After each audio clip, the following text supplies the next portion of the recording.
প্রিয় বন্ধুরা, সত্যি চোখে পানি চলে আসে বোনটির কথাগুলা শুনলে। আশা করি ভিডিওটা প্রথম থেকে শেষ পর্যন্ত দেখবেন, ভালো লাগবে। তোমার কি বাপ আছে? বাপ মা আছে? মা নাই? তোমার এখানে তোমার নিয়ে আসছে কি? দেখাইছ? তোমার বাপ বলে কি?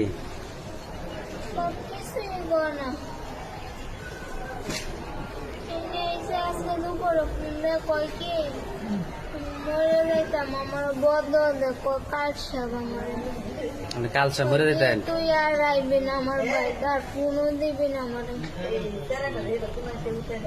সেটা তোমার বাড়ি কোথায়? দুর্গাপুর। এখানে তোমার নিয়ে আসছে কি? একাই আসছো? তোমার আব্বার ফোন নাম্বার আছে?